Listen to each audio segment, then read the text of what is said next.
Buenos días, hermanos.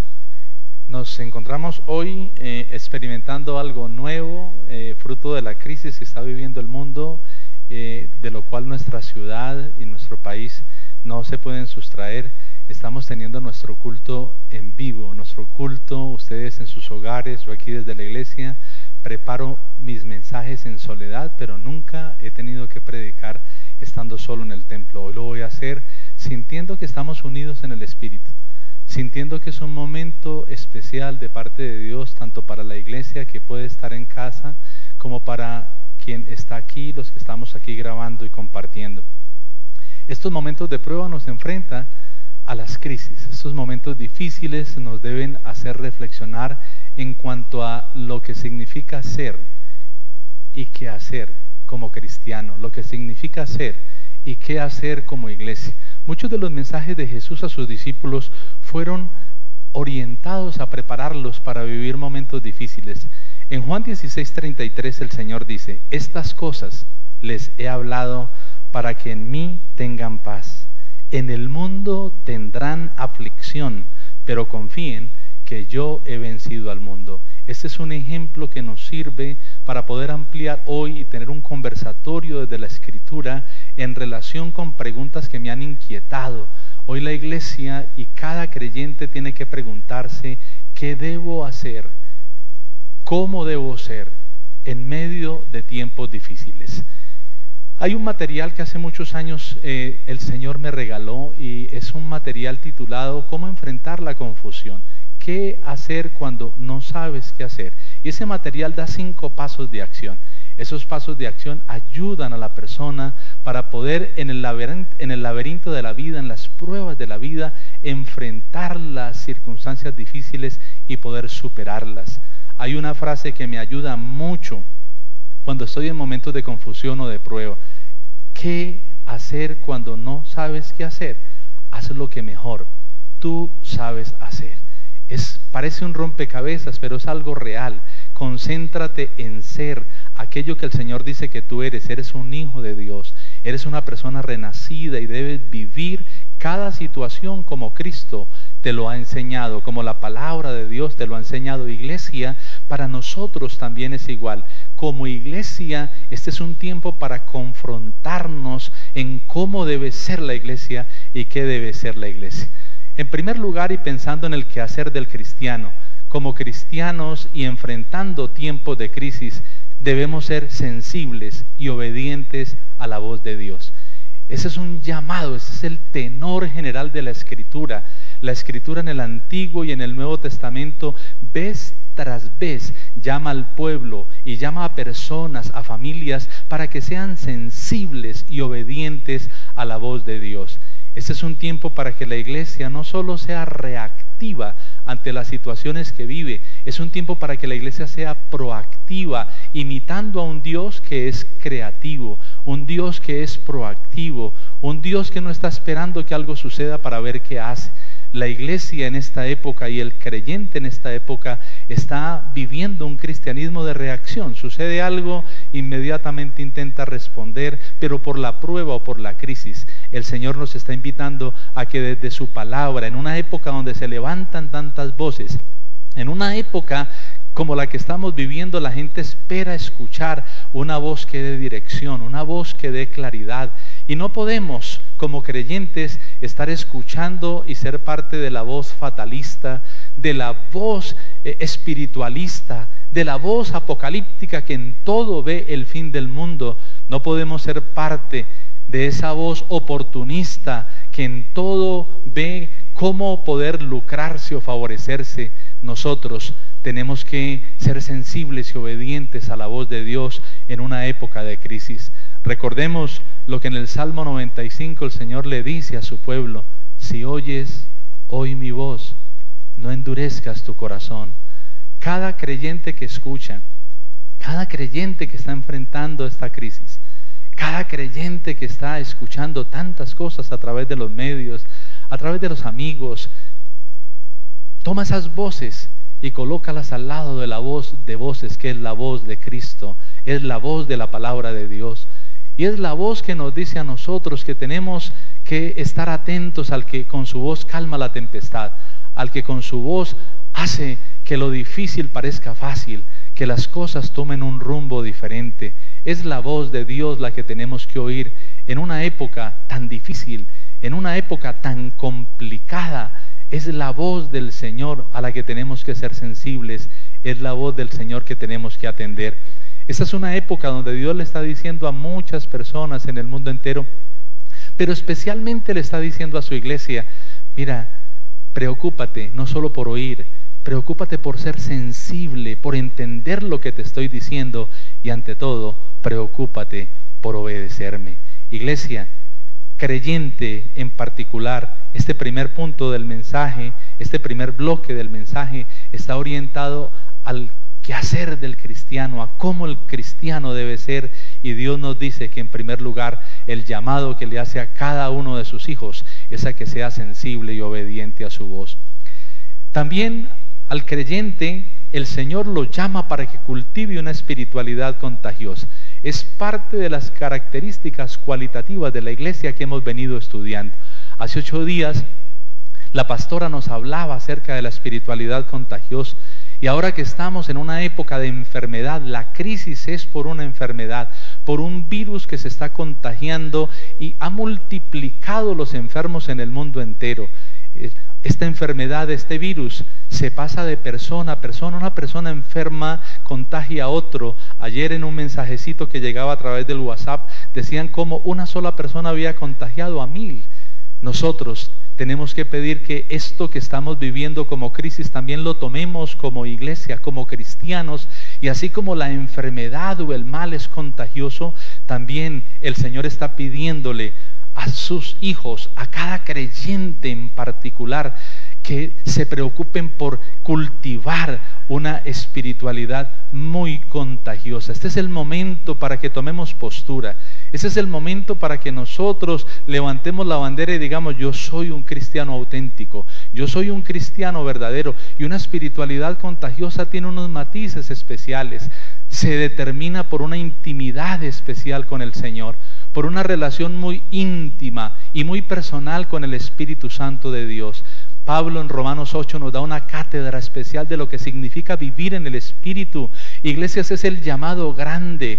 Eso es lo que tenemos que entender cada miembro de la iglesia, cada creyente en particular, para su vida de hogar, para su vida laboral.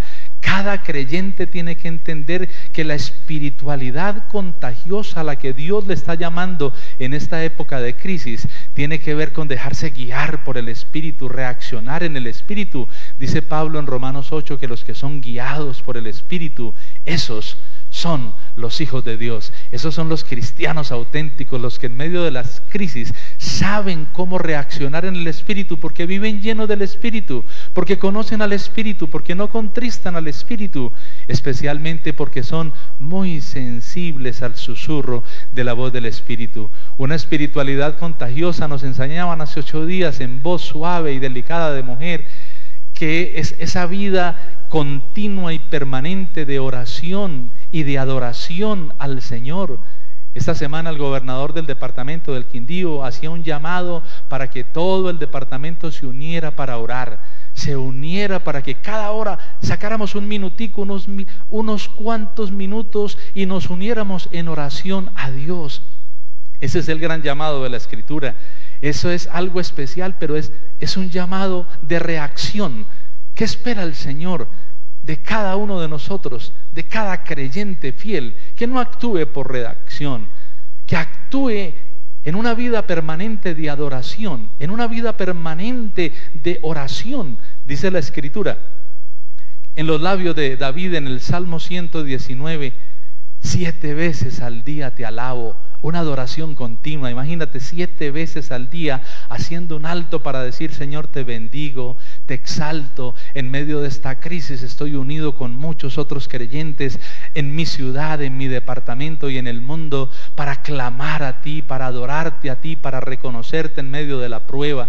La Escritura nos muestra otro ejemplo de oración en el libro de Daniel. Daniel, un funcionario público en Babilonia, 3 veces al día se arrodillaba, abría sus ventanas y oraba y adoraba al Señor en medio de sus momentos buenos y más aún en los momentos de prueba hizo lo mismo. El apóstol Pablo sin duda es el que más nos invita a cultivar esa espiritualidad contagiosa en medio de adoración y oración cuando dice: quiero que oren sin cesar. En primera a los Tesalonicenses capítulo 5 versículo 18 Él les da ese desafío: no quiero que oren solo cuando hay una crisis, no quiero que oren solo cuando están enfermos, no quiero que oren solo cuando tienen una necesidad. El creyente debe orar en todo momento, debe orar sin cesar, debe hacerlo. Eso es cultivar una espiritualidad contagiosa que motiva a otros. En medio de esta crisis me tiene muy emocionado ver cómo los hermanos están conectándose y están diciendo: unámonos en oración, busquemos más a Dios. Una espiritualidad contagiosa tiene que ver también con la vida en comunidad, y especialmente en esta época donde estamos viviendo este aislamiento preventivo, es cultivar esa relación con el núcleo familiar.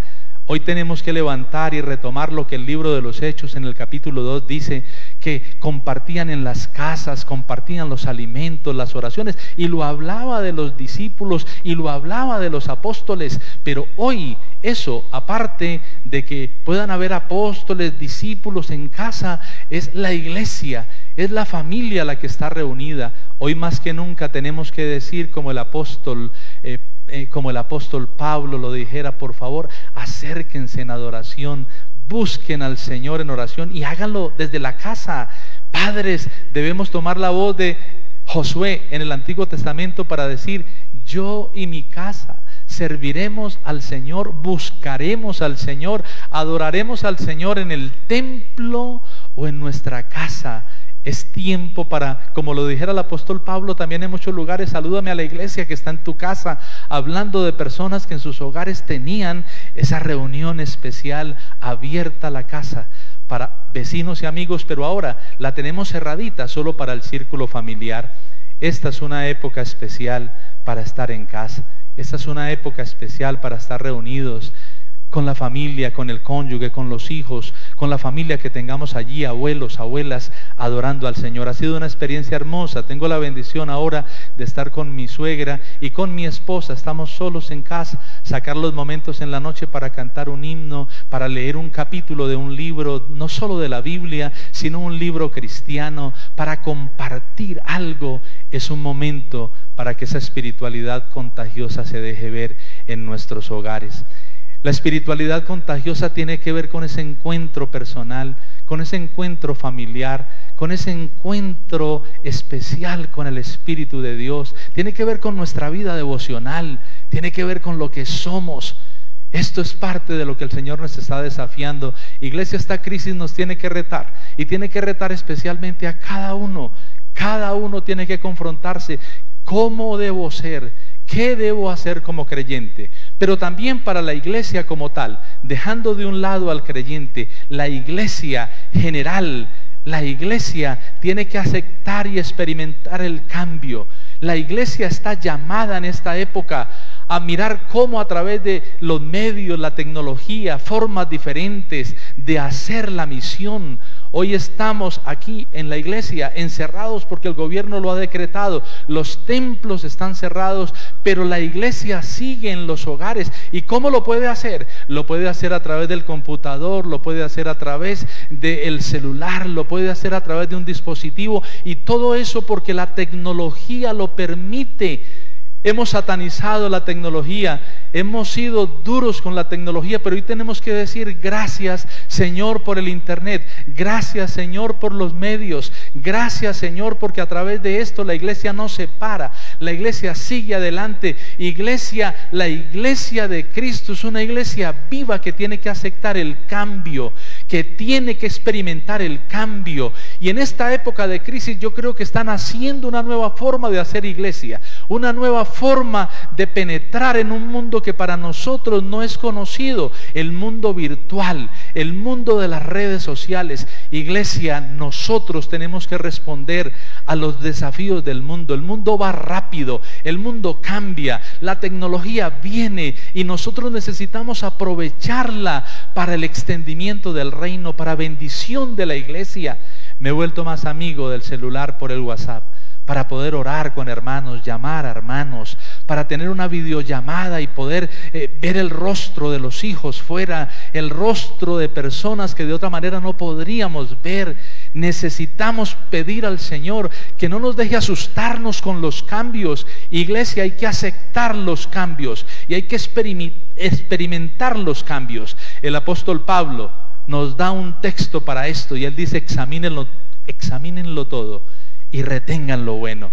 Tenemos que aprender a examinar las oportunidades que nos ofrecen las diferentes ciencias, los diferentes saberes humanos, lo que la tecnología le está ofreciendo a la iglesia hoy. La iglesia tiene que aceptarlo. El mundo va muy rápido y la iglesia va muy lento. El mundo está cambiando y la iglesia está como si estuviera en otro siglo. Necesitamos pedir a Dios que nos ayude, y la juventud para esto es muy clave. La juventud está siendo formada en medio de eras tecnológicas modernas, revolucionarias, y nosotros, muchos que ya somos de otras épocas, muchas de nuestras iglesias están llenas de personas con un corazón muy hermoso y muy noble, pero estamos muy anclados en el pasado. Necesitamos avanzar. Ese es un gran desafío de esta época de crisis, y yo bendigo al Señor por nuestro equipo de medios, por los jóvenes dispuestos y por todos los que integran, adultos, este ministerio que están llevando a la iglesia. Seguimos siendo iglesia. Los grupos de la iglesia siguen conectados. Esta semana los hombres tuvieron su reunión por medio de comunicados en WhatsApp, por medio de talleres, por medio de oraciones que se escuchaban, videoconferencias a través del Skype, tantas cosas que aún para pronunciarlas me es difícil. El Zoom, el Ovo, el Skype, tantas cosas. Hoy la tecnología, las empresas la están usando, la educación la está usando. Iglesia, tenemos que despertar para poder experimentar este cambio y que esta crisis se nos convierta en una oportunidad. Yo declaro en fe que en esta iglesia están haciendo una manera nueva de servir, de actuar, de penetrar el mundo, de llegar a los hogares, y necesitamos, como parte del discipulado en la iglesia, enseñarle a muchos a cómo conectarse, a cómo estar vinculado a estas diferentes formas de recibir el mensaje a través de los medios de comunicación. Por último, en relación con el llamado que Dios le hace a la iglesia, al creyente en particular, lo invita para que sea sensible y obediente a la voz de Dios. Lo invita para que cultive una espiritualidad que sea contagiosa para otros. A la iglesia la está invitando a que acepte y experimente el cambio. Hay un pasaje del Señor Jesús hermoso que también dice que todo escriba docto en el reino de los cielos es el que de su tesoro saca cosas viejas y saca cosas nuevas. Eso necesitamos los pastores, los miembros del consistorio y la iglesia en general, hacer cosas nuevas y también integrar esas cosas antiguas, valiosas, que no podemos dejar en el olvido. Por último, el llamado que Dios le hace a la iglesia es a que se enfoque y potencialice su liderazgo. Esta es una época que está confrontando a los pastores, pero no solo a los pastores. La iglesia no depende de los pastores, la iglesia depende de sus líderes, y más una iglesia presbiteriana que tiene consistorios, que tiene grupos donde hay equipos de liderazgo.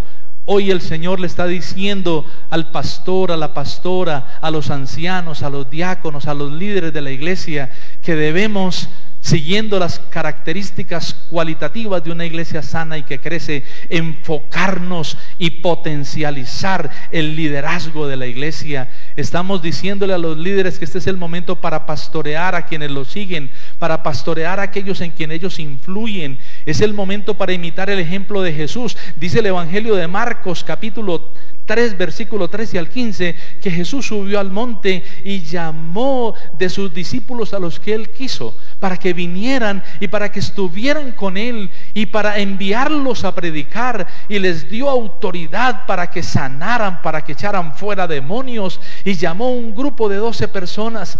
Jesús se enfocó en un grupo pequeño y a ellos los potencializó, a esos les dio lo mejor de sí, a ellos se les dedicó, con ellos tuvo una relación, a ellos los formó, a ellos les delegó y a ellos los envió a que se multiplicaran. Este es el momento para los líderes.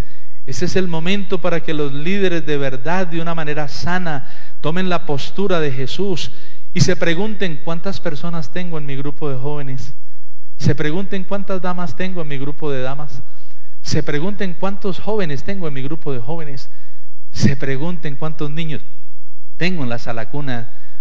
Cuántas personas tengo en mi clase de escuela dominical. Cuántas personas tengo en mi grupo de conexión, en mi grupo familiar. Este es un momento para que el liderazgo de la iglesia se enfoque y recuerde todo lo que ha recibido primeramente de Jesús, pero en la iglesia todo el entrenamiento, y para que ejerzan a través de la llamada, a través de una videoconferencia, a través de estos medios virtuales, un cuidado especial. ¿Cómo están las personas a las cuales el Señor te ha entregado para que cuides? ¿Dónde se encuentran? ¿Qué necesidades están pasando en este momento? ¿Tienen temor? ¿Tienen dudas? ¿Qué voces están escuchando? Yo quiero hacer un llamado a los líderes y me incluyo dentro de ese equipo de líderes. Este es el momento para que nosotros, como iglesia total, nos enfoquemos en lo que Jesús se enfocó, en potencializar a muchos. ¿Es tu liderazgo un liderazgo que empodera? ¿Es tu liderazgo un liderazgo que forma o que deforma? ¿Es tu liderazgo un liderazgo que educa y hace crecer o crea dependencia? ¿Es tu liderazgo un liderazgo parecido al liderazgo de Jesús? Lo he repetido y lo quiero volver a repetir. Jesús tuvo el valor de decirle a sus discípulos: a ustedes les conviene que yo me vaya, porque si yo me voy va a venir el Espíritu Santo y ustedes van a ser revestidos de un poder que los va a levantar y los va a llevar muy lejos y les va a permitir hacer cosas muy grandes. Quiero terminar, hermanos, meditando con ustedes en lo que Dios nos invita a hacer durante este tiempo de aislamiento. No sabemos cuánto tiempo será. No sabemos si se trata de 15 días, de un mes. No sabemos si se trata de más tiempo. La iglesia, a través de su historia, desde sus inicios, ha tenido que vivir muchos momentos de aislamiento, de encerrarse por persecuciones, por situaciones diversas. Y hoy el Señor a todos nosotros nos está diciendo que tenemos una crisis, y una crisis que no es local, que no es regional, que no es nacional, es una crisis que es mundial. Hoy el Señor nos está diciendo que así como China está superando, que como otros países están ya pasando al otro lado, están haciendo todo lo que deben hacer en prevención, en atención, en investigación. Yo tengo la plena certeza que Colombia también va a pasar de esto. Yo sé que ustedes también lo creen. Esta pandemia, en mi limitada interpretación bíblica, sin ser un profeta, un vidente, esta pandemia no será el fin del mundo. Creo que la vamos a superar como hemos superado tantas otras situaciones de crisis.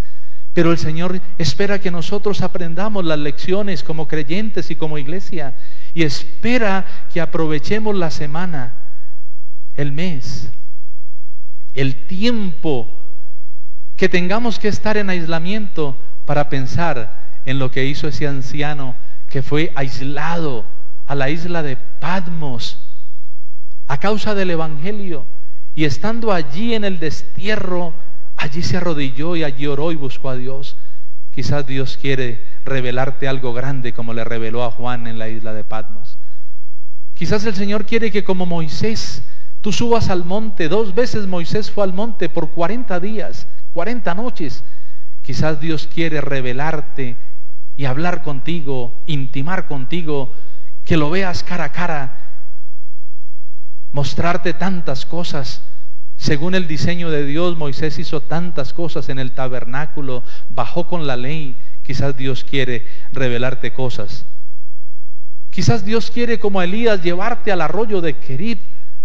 Llevó a su profeta estrella y lo encerró 2 años y medio en soledad, y allí lo sustentó y allí lo protegió. Quizás Dios quiere protegerte en este tiempo. Quizás Dios quiere proveer para ti en este tiempo, que experimentes cómo Él envía lo que tú necesitas. Quizás como a Jesús, a quien llevó por 40 días al desierto para enfrentar una batalla tenaz como Satanás, Jesús experimentó allí el vencer la tentación. Y dice la Escritura que los ángeles, después de vencerla, venían y le servían. Quizás en este aislamiento, quizás el Señor quiere ayudarte a vencer tus tentaciones, a librarte de tus temores y tus miedos más profundos.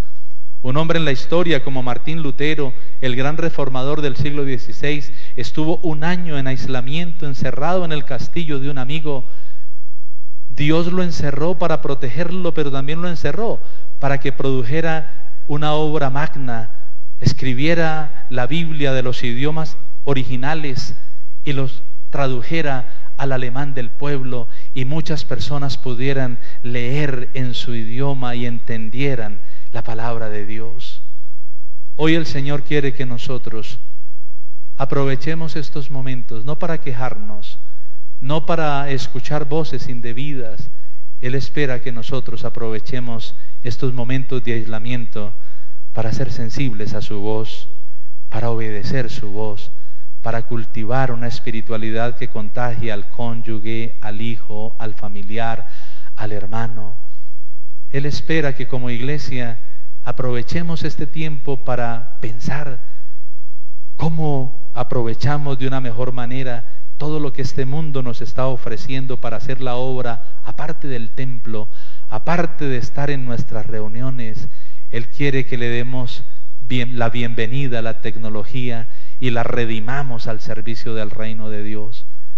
Él quiere que nosotros crezcamos, nos enfoquemos y nos potencialicemos como líderes y seamos una iglesia que produce un liderazgo que entiende cómo debe hacer la tarea.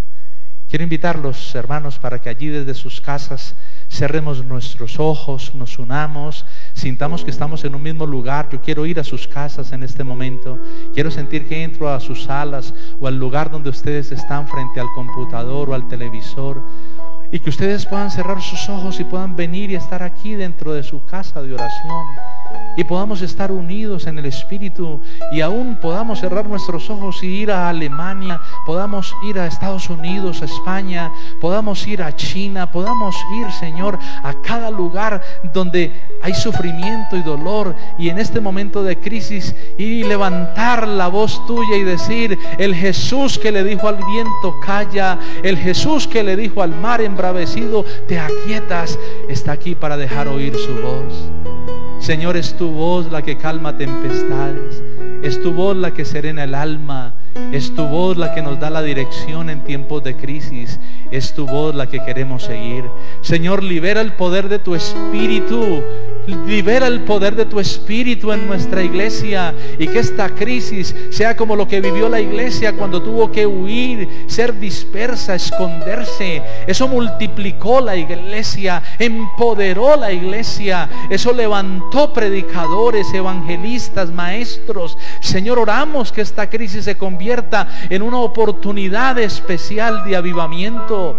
Señor, damos gracias y oramos para que nos enseñes a usar todo lo moderno, todo lo nuevo, todo lo que tú estás permitiendo que el hombre descubra, y que lo usemos para tu gloria, Señor. Hoy en el nombre de Jesús declaramos que hay victoria y que la iglesia no se para. Avancemos, iglesia, porque el fundador de la iglesia ha dicho que ni la muerte, ni los virus, ni los terremotos, ni los huracanes, que ni las caídas de las bolsas de valores, nada para la iglesia de Cristo. Señor, te bendecimos por esto, y desde aquí bendecimos la iglesia en sus hogares. Hoy levantamos nuestras manos desde aquí para clamar que la bendición del Padre, del Hijo y del Espíritu Santo derrame abundante bendición sobre cada familia. Señor, el manto protector tuyo, el manto que cubre de la enfermedad, el manto que cubre de la muerte, en el nombre de Jesús. Padre, gracias por acompañarnos. Te bendecimos en el nombre de Jesús. Amén y amén. El edificio no es la iglesia, nosotros somos la iglesia. Porque nosotros somos el templo de Dios vivo. Como dijo Dios: habitaré en ellos y andaré entre ellos, y seré su Dios y ellos serán mi pueblo. Así que desde casa y en familia, pide la presencia de Dios. Recuerda, nosotros somos el lugar en donde mora el Señor. No te confundas, se cierran los edificios pero no las iglesias. La iglesia eres tú.